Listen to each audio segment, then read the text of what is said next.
Hey, what's up, big And we are live. Good morning, Crypto Warriors, and welcome back to the Gentlemen of Crypto episode 1300.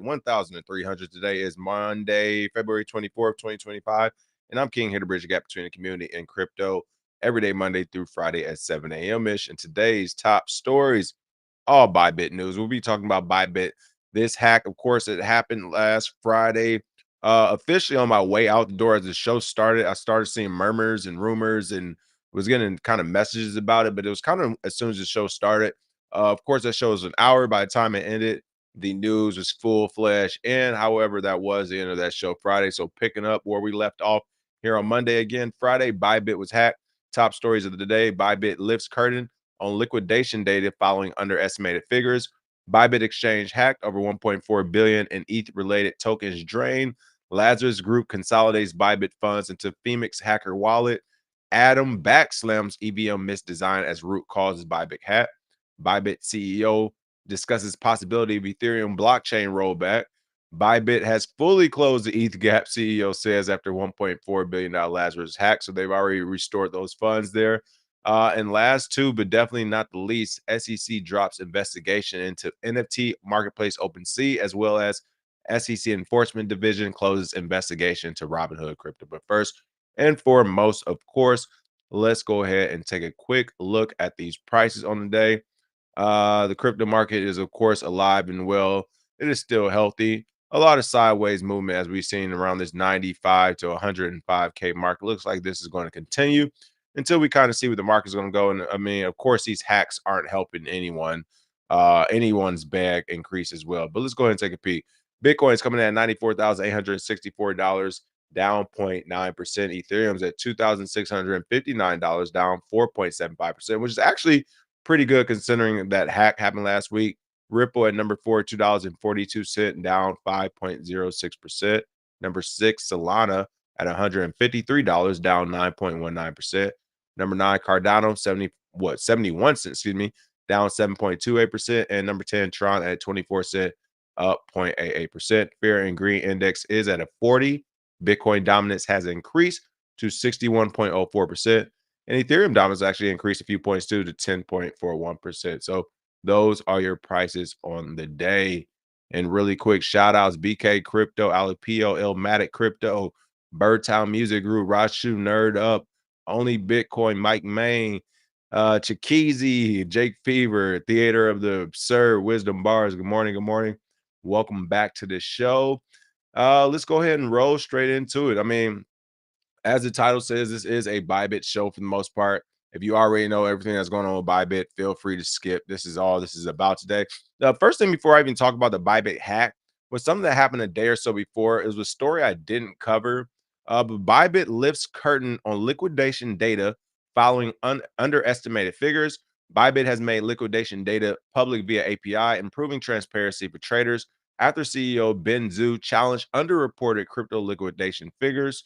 So this story is essentially about, I'm not sure if it was a brand new API or just an upgraded API, but essentially, yeah, I think it was upgraded. It says here, previously Bybit's API restricted liquidation data to one message per symbol per second. With the latest upgrade, data is now delivered every 500 milliseconds. So why is this important to me? This is important to me because we've seen many hacks throughout the history of crypto happen from a third party, right? Sometimes it's not the actual exchange, it's not the actual wallet, it's not the actual person. It's oftentimes is like, oh, you're connecting to a third party API, you connected to a third party business or a third party. It was always this third party thing. So it was interesting that literally within 24, 48 hours before the hack happened, they just upgraded an API. So it was just like, to me, it was like, was this the weak point? Like, was this the thing that changed all the code or all the security practices you had?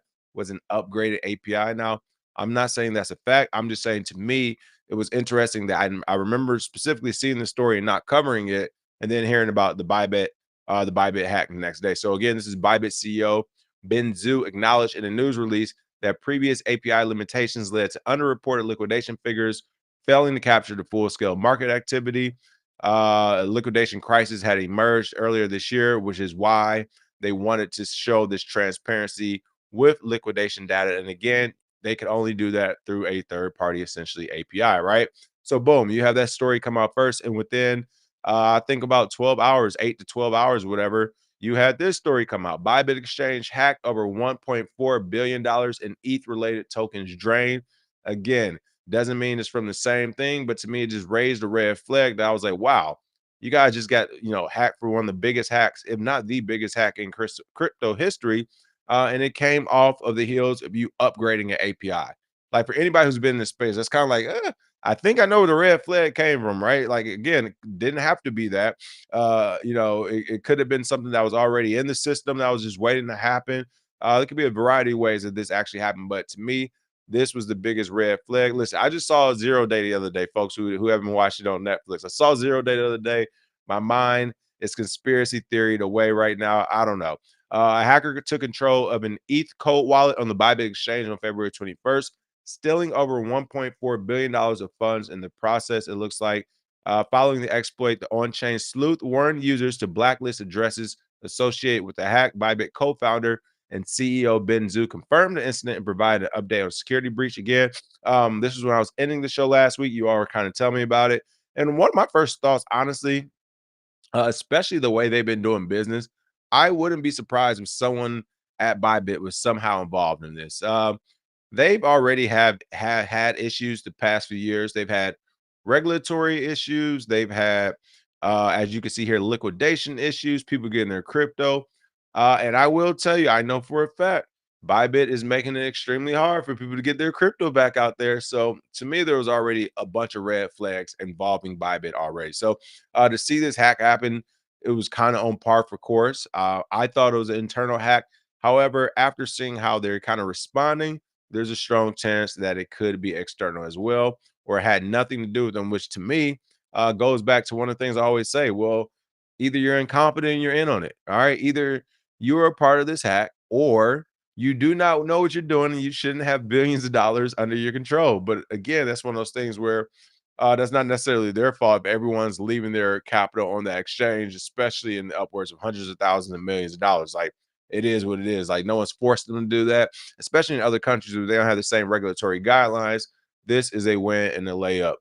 So again, Zoe confirmed that a transfer was made from the exchange Multisig wallet to a warm wallet approximately 1 hour prior. The CEO said the specific transaction was masked to appear legitimate, but contained malicious source code designed to alter the smart contract logic of the wallet and siphon funds. Zoo reassured customers, please rest assured that all other code wallets are secure. All withdrawals are normal. I will keep you guys posted as more develops. If any team can help us to track the stolen funds, it would be appreciated. I will say that Bybit this weekend actually, because they essentially solved this before today on Monday. It happened on Friday morning. Here we are Monday morning, so about what 72 hours later, they've done a pretty good job of patching this thing up so far. They identified who may be behind the hack. They restored the funds through loans and processes, which we'll talk about. And now the after action report begins, where everybody's kind of doing this deep dive and analysis into what actually happened. But as far as over the weekend, they did open up withdrawals from what I was being told and seeing. They were kind of slower, right? So normally, if it might take you an hour to get your money out or a few minutes, it might take a whole day this weekend or 12 to 14 hours. But the withdrawals were open and people were allowed to get their capital out. So that was a good thing. And again, we'll talk about this in a second. It looks like they've already restored funds as well through a means of loans and everything else. But first and foremost, who's responsible, right? Well, reports are coming in, and we've seen reports about this before. It's kind of funny to me only because they're either actually responsible or this is just who everyone places the blame on right now throughout the cryptoverse. But Lazarus Group consolidates Bybit funds into Phoenix hacker wallet. On-chain evidence following the $1.4 billion Bybit hack has linked North Korea's Lazarus Group to the Phoenix hack in January, according to Zach XBT. So North Korea's cybercrime organization Lazarus Group is suspected to be behind both the $1.4 billion Bybit hack and the $29 million Phoenix hack, according to the latest on-chain evidence. That is a good thing about Bitcoin, cryptocurrency, and these different blockchains is that, yeah, I mean, for one, people do get lazy, which is crazy. And, you're stealing $36 million, $30 million here, $29 million here. $1.4 billion there, and you're not even changing wallets, right? They're using same wallets or similar wallet addresses and things like that. So it's even like they're getting lazy on the back end. But it's also one of those things where, again, if you do get lazy or if you're not using new wallets and new VPNs and new IPs and everything else, then eventually people will be able to track and trace where these transactions are going, what other transactions have been used with them, so on and so forth. So it looks like this is just some good old blockchain data research starting to pop up. But the February 21st Bybit exchange had resulted in the largest crypto theft in history, with attackers stealing more than $1.4 billion in liquid stake Ether, Mantle stake Ethereum, ETH, and other ERC20 tokens. I mean, it really makes you ask, is it better to just learn cybersecurity and steal the billions of dollars, or create a new crypto company and jump through hoops of regulation, right? Blockchain security analysts, including Arkham Intelligence and on-chain sleuth Zach XBT, have traced the attack to the Lazarus Group. Now, on-chain findings have revealed that the same group affiliated wallets were behind the January's $29 million Phoenix hack. Lazarus Group just connected the Bybit hack to the Phoenix hack directly on-chain, commingling funds from the initial theft address for both incidents, Zach XBT wrote on a February 22 X post. So again, the cool thing about this hack, at least, and this is showing you the maturation of the market we're in, right? This is showing you that the markets are maturing to where we can kind of identify who are the possible targets or the suspects of a hack. Again, the capital is already returned. The exchange was still on for people to do withdrawals, and this happened all over the weekend. It used to be, and it's probably why the hack happened on the Friday morning. It used to be if a hack happened on a Friday morning, Friday afternoon, Friday evening, like the steps to repair that wouldn't even begin until Monday morning, right? Those folks wouldn't even be in on the weekend. They're still chilling, right? 9 to 5, Saturday and Sundays off, like not realizing crypto is this 24/7 thing. So again, I actually applaud Bybit. Here, let me give them a quick hand clap. Where my little there it is. Give them a quick hand clap.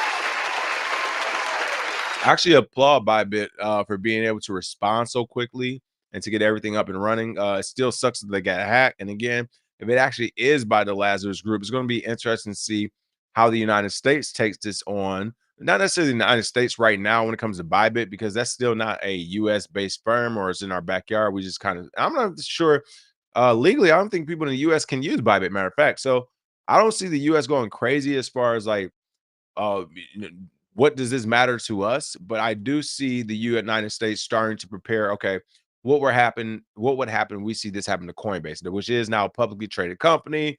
Lazarus Group, that's North Korea, like it's a foreign adversary. I think you will start seeing the U.S. begin to at least talk about, analyze, and even consider legislation to say, what will we do? What will be our response, and how will we react if one of our publicly traded exchanges or one of our American companies are hacked by the same type of group, especially now with all eyes being on crypto here in the US, with the Trump administration leading the charge for a lot of people.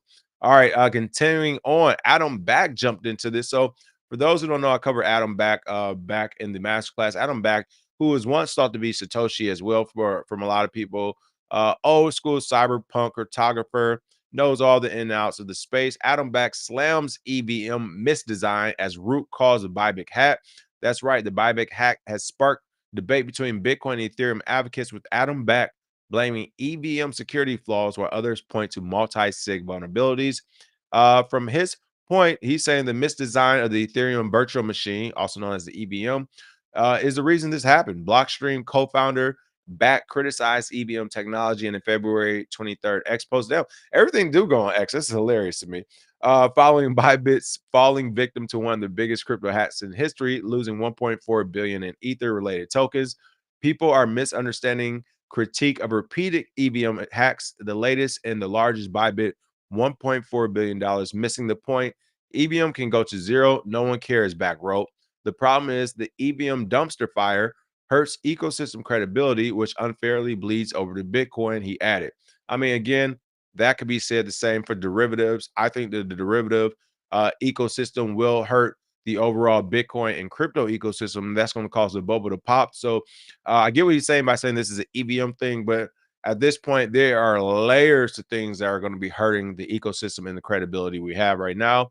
Many in the community push back against Back's EVM criticism, pointing at weaknesses in operational security. around multi-signature wallets rather than flaws in the EVM. To me, in general, whether it's the EVM or the multi-sig wallets or the operational security around it, it still goes back to a third-party API to me. Like it's third-party Ethereum virtual machine. You have to use something else to make the product works. Same thing if you're going to do a multi-sig wallet, the different ways of multi-sig. So to me, it still goes back to it's a third-party issue, right? It's not the issue with the product, it's the issue with something around the product that's making it difficult to secure. So um, I mean, tomato, right? It's everything needs to be fixed. If you're adding a third party API, if you're adding an EVM, if you're adding multi-sig wallets, if you're adding something else to the contract layer of these projects and products, then yeah, you are going to face some type of possible attack vectors. And in this one, we saw how it may have happened. But another day, another EVM contract hack back wrote on X February 22nd, describing EVM tech as a complex, fragile, blind sign, and unsecurable. They've been losing billions per year for years straight. That's a true statement. 0 days since the nine-figure loss on the ETH toggled again, he added.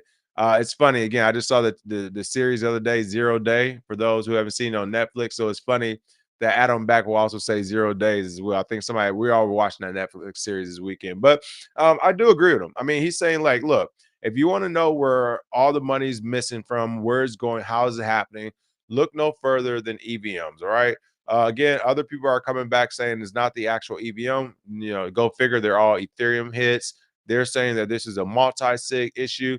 Uh, but I would kind of push back against that because there's a lot of multi-sig on Bitcoin side of the house. Actually, who someone says that now? Even Bitcoin's multi-sig setups, though simpler by design, remain susceptible to risks such as human error, phishing, or advanced attacks targeting signer devices and workflows. Lex Friesen, co-founder and CEO of the Swiss blockchain analytics platform Global Ledger, said, I mean, yes and no. It's more susceptible to it, but has it been happening, especially the same way you've seen on Ethereum? The answer would be no. So I get the pushback. I get what they're saying, but the facts are the facts. The facts are Ethereum has been getting bled dry over and over again. If you can't attribute it to EVM hacks being one of the reasons, then that's just what it is. You can't say, well, Bitcoin is susceptible to this too. It's like, well, yeah, it's almost like saying anybody can get beat up, but everybody doesn't get beat up. You're just getting beat up right now. So to me, it's one of the same things. It's like, yeah, you can walk in a room with a prime Mike Tyson and say, yeah, he lost the fight too. It's like, yeah, but he ain't gonna be losing the same amount of fights you're gonna be losing in this thing. So that's the same way I'm looking at Bitcoin's uh the way Bitcoin does their multi-sig versus other platforms, especially the ones likes of Ethereum. Speaking of which, the countdown still begins. Ethereum, you all better have this upgrade up and rolling, or you will be in some trouble here in the next few weeks. Bybit CEO discusses possibility of Ethereum blockchain rollback. Woo, man. We actually talked about this recently. Following the Lazarus hack, an online debate erupted about potentially rolling back the Ethereum blockchain to invalidate the stolen funds. So, a rollback on Ethereum blockchain is what we already saw. And that's where we have Ethereum and Ethereum Classic. A lot of people argue that Ethereum centralized to even be able to do this to begin with. And you want to see these types of moves being made in Bitcoin if a lot of Bitcoin was stolen. But Bybit CEO Benzo said that the exchange will try all available means to get the stolen funds back. Again, they already have. These articles are dated throughout the weekend, including a bounty program for anyone aiding in the return of the funds, working with law enforcement, and talking with the Ethereum Foundation to explore possible solutions. Now, really quick, it's interesting that they even say a bounty program because you're talking about a bounty program on $1.4 billion. Like, woo, there's not enough money you could pay someone, right? Like it has to be a good actor or good actors. And I will say, it looks like we do have a lot of altruistic actors in the space because you do see these blockchain analytics firms offering up help. You do see the likes of Zach XBT offering up help in their thoughts and opinions on what's going on X and things like that. So it's already a positive thing to see in this space that a lot of people don't need to be paid to make them want to work, right? They're like, no, I like the work. I like doing blockchain analytics. I like looking for me, I like talking about the news analysis every day. Like a lot of people just like doing the work in this space. So they don't mind offering their time to do it. So I will say that's a cool thing. So even though they're offering a bounty, I don't think you could pay enough of a bounty But you never know. It's North Korea. Somebody might be trying to defect if it really was a Lazarus group. So $20,000 might be enough for somebody to say there go that pot of $1.4 billion. But in a February 22nd X Spaces, Zoo was asked if he supported a rollback of the Ethereum blockchain to a state before the February 21st Lazarus group hack, which would invalidate the stolen funds. The Bybit CEO responded, quote, "I'm not sure if it's one man's decision." Great job to answer that like that. Based on the spirit of the blockchain, maybe it should be a voting process to see what the communities want, but I am not sure. The Ethereum blockchain was rolled back following the 2016 DAO hack, which left approximately $60 million in Ether drained from the DAO. The hack prompted a hard fork that split the Ethereum blockchain into Ethereum Classic, which includes the illicit transactions and the proof of stake chain considered to be the main Ethereum network today. Exactly. To a lot of people, and it's actually funny, Ethereum Classic at 1946 is actually pretty high. But for a lot of people in 2016, when Ethereum said, "Oh, we got hacked and we can't figure out how to get the money back," well, let's just make a new blockchain. For a lot of those folks at that time, that really split that community in half. A lot of those people are like, if every time we get hacked, you're just going to make a new chain, then this isn't real money either, right? Like this isn't all this about replacing Bitcoin doesn't make sense. And a lot of people said, no, we're going to stick with Ethereum Classic. Yes, the funds were hacked. Yes, it damaged the blockchain and damaged the capital and the tokenomics, and we're rolling with it. This is what happens in a real economy when things aren't altered by human intervention and things have already been set when you're talking about code. So to a lot of people, Ethereum Classic is the real one, and now it brings up the same thing, $1.5 billion, to even have it as a topic of discussion. Like, hey, should we just roll this thing back again and never happen? It's like slippery slope. You can do it, but then when do you stop doing it? Who do you do it for? Who don't you do it for? Right? It is such a slippery slope. I'm not going to go into the ins and outs of it, but this is why a lot of people say Ethereum is centralized or it has a high level of centralization, because a lot of people in that community are okay with saying, hey, something went wrong. And instead of just dealing with the losses, we're going to try to maneuver around it, right? Essentially. So clearly this didn't happen, but I do want to point out for people who are saying Ethereum's the future, Ethereum's this and Ethereum's that. It's like, no, it's still 2025, and you guys are talking about doing forks whenever you get hacked. Like that is not the future. If anything, that is another huge red flag for the Ethereum project and their community, that people are still considering that. I mean, you just haven't seen that on the Bitcoin side of the house. When hacks happen, the hacks that happen. Bitcoin's lost. Bitcoin's lost. Nobody's saying, hey, we know for a fact $2 to $3 million, or excuse me, 2 to 3 million Bitcoin have been lost forever. Now all of a sudden, let's just turn on the faucet and start creating more. No one's saying that. Everyone's saying, well, I guess it's lost forever, but the remaining would be worth a lot more. So hilarious. Power of nine. I can always I can't even think of the words. I can always rely on you all to give me a good chuckle in the morning. Power of nine said Ethereum is DEI of Bitcoin. Hilarious, hilarious, hilarious. I'll tell my little Woody. Zyro says soon is going to be according to Truth Social. Oh, I know, right? I wouldn't be surprised. Instead of according to X, according to Truth Social, I can see that. So Bybit has possession of the code wallet. So it looks like it was just one of many wallets. They're saying it wasn't all of them. So that's the good thing about that. Matt was that McNice. I can't see this that well. Happy Monday. Not surprised it got hacked. Any centralized exchange will get hacked. I actually agree with that too. To go back to it, I do agree. Any centralized exchange will get hacked. Why wouldn't it? That's the whole point. That's why it's supposed to be peer to peer, so it can't be hacked. But if you're going to go to the antithesis, I can't even say the word. The antithesis. I can't say the word. I tried twice. That's absolutely hilarious. Did I say it right? Antithesis, antithesis. The antithesis of what Bitcoin and crypto is, and that is centralization, right? This whole thing of the ethos of Bitcoin, the first couple of lines, a peer-to-peer network, the first couple of lines of the white paper, a peer-to-peer network. This is supposed to be used between me to you, to who, to them, to whatever, right? It's supposed to be used for people. It's not supposed to be used for organizations like exchanges all at one time. So if we're going to keep having exchanges, if we're going to keep having these centralized spaces where we store all this Bitcoin and crypto, you better believe there is a hacker coming, because it's almost like zero cost to do it when you think about it. I mean, Think about this Bybit hack. How many resources did it really take the Lazarus Group if it were them to do this, right? You throw some money at the wall, you throw some hackers at the wall. Like there's not a lot of cost to hack billions of dollars in one place. This is basically the old school way of hacking banks, but this is even safer. No one's getting shot on the way out the door, and you still have to prove who actually did it after you have some type of signature on it, right? Because anyone can say, "Well, my laptop was stolen," or my laptop was hacked, or maybe it did come from, but that wasn't me behind it. So it's going to get so convoluted by the time it's all said and done. And I mean, yeah, it's crazy. We're approaching crazy times, and again, it wouldn't be surprising to me to see new legislation come out eventually that even talks about the code of some of these projects. Because if Ethereum's already talking about, hey, should we roll this back?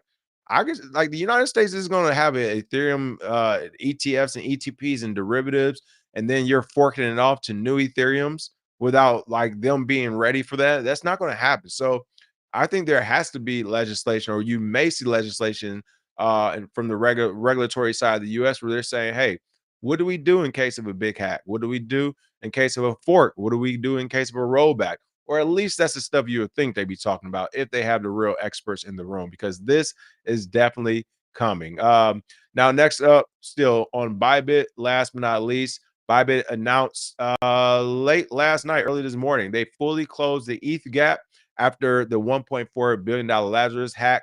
It looks like they had a mixture of loans and other donations sent to them. Let's see. A new audited proof of reserve report will be published very soon to show Bybit's client assets are back at a 1-to-1 ratio through a Merkle tree, Zoo said in a February 24th X post. He put a lot of the transactions there as well. It comes as blockchain analytics firm Look On Chain estimated that Bybit received 446,870 Ether, worth around $1.23 billion from loans, well deposits, and purchases, making up nearly 88% of the $1.4 billion stolen from the North Korean stated back hacker organization Lazarus Group on February 21st.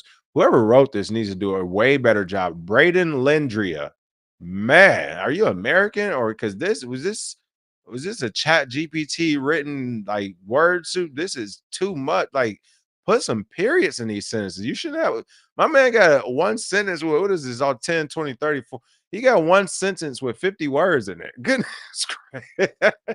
People, it's not me talking. It's the way I'm reading it. It's one sentence with like 50 words, but I just have to estimate by looking at this. Like, put some periods in this thing. My man got the commas, he got the dash, he got everything in it to extend the sentence. Can I get a period, brother?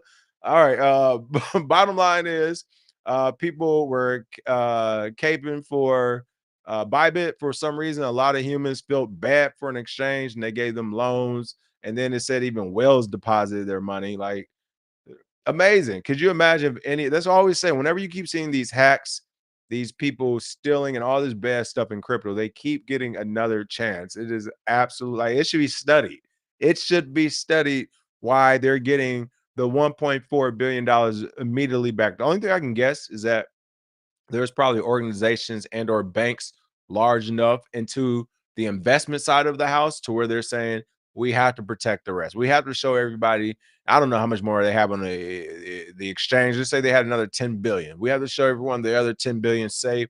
Let's go ahead and put all this money back into it. That's the only thing I can think of, because only in crypto do you see people and organizations fail upward at the rate they do here. But literally, you get hacked, you get more money. You get sentenced to a prison term, you get released, and you get a new job somewhere. You get fired from the SEC, the CFTC, whatever. There's a college or organization waiting for you with open arms. Like, only in this space have I seen so many people and organizations fail upwards. It is in projects too.